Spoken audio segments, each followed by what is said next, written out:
Welcome to SSP TV 5 news channel. ఈ మహిళకు పెళ్లి జరిగి 2 పిల్లలు ఉన్నారు. ఆయన తన కల ఏంటంటే గ్రూప్ 1 ఎగ్జామ్స్ రాసి ముందుకు వెళ్ళాలని పట్టుదలతో ఎవరికి లొంగకుండా ఎవరికి చెయ్యి చాపకుండా తను పగలనక రాత్రనక పట్టుదలతో చదువుకున్నది. ఆల్వాల్ శ్రీ బేకరీ వద్ద మీ సేవకుల వల్ల ఒకరికి తీరని లోటు జరిగింది. గ్రూప్ 1 ఎగ్జామ్ రాయడానికి వీళ్ళ వద్ద దరఖాస్తు చేసిన తర్వాత ఎగ్జామ్ ముందు రోజు అప్లికేషన్ చేయలేదు అన్నట్టు వచ్చింది. ఆ తరుణంలో ఇలా జరిగితే దిక్కుతోచని స్థితిలో వెళ్ళిపోయిన మహిళ ఆమె ఆవేదనతో కన్నీరు మున్నీరు అయిందని, ఇలాంటి స్థితి మరొకరికి రాకూడదని ఆ మహిళ ఆల్వాల్ పోలీసులకు ఫిర్యాదు చేసింది. నా పేరు సువర్ణ. నేను ఇప్పటికీ 2 టైమ్స్ గ్రూప్ 1 ఎగ్జామ్ రాశాను. 3వ ఈ మీ సేవలో నేను అప్లై చేయమని చెప్పి మా హస్బెండ్ పంపించాను. పంపిస్తే నేను అప్లై చేశాడు. అప్లై చేసిన తర్వాత 2 పేపర్లు రావాలి. 2 పేపర్లు రాకుండా ఒకటే వస్తుంది. నేను అప్పటికే అడిగాను, నాకు ఎటువంటి మెసేజ్ రాలేదని. వీళ్ళతో ఫోన్ కూడా మాట్లాడించాను నాతోని. వాళ్ళు ఏమన్నారంటే ఈ ఒకటి పేపర్ చూపిస్తే మేము హాల్ టికెట్ ఇస్తాము అని చెప్పారు.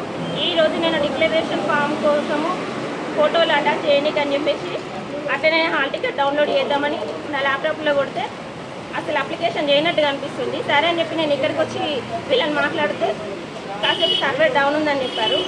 మళ్ళీ తర్వాత మీరు ఓటీఆర్ అప్లోడ్ చేయడానికి వచ్చారని అంటున్నారు. చాలా సిల్లిగా మాట్లాడుతున్నారు.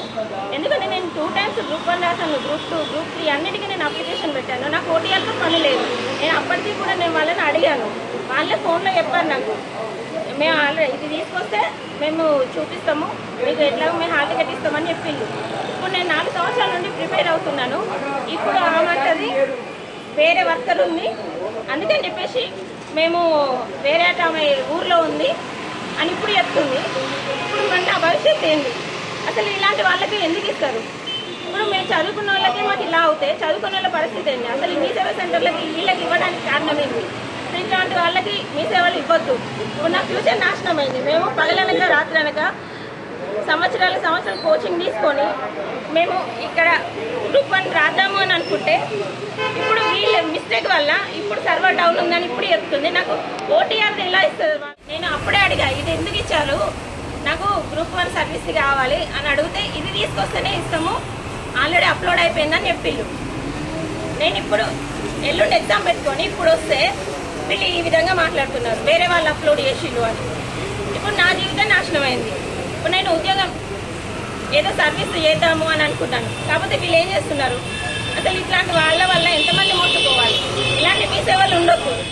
లేదు, మొత్తం నువ్వు వింటావా? ఫస్ట్ నువ్వు అప్లై చేసింది ఓటీఆర్ బాగా ఇంతకైతే చేసుకో. అవును, ఓటీఆర్ యాక్టివ్ చేసుకో. అప్లికేషన్కి ఆన్లైన్లో అప్లై చేశాను. కస్టమర్ ఆల్రెడీ ఓటీఆర్ అప్లై చేసుకొని వచ్చిన తర్వాత పోస్ట్కి అప్లై చేయమని అంటే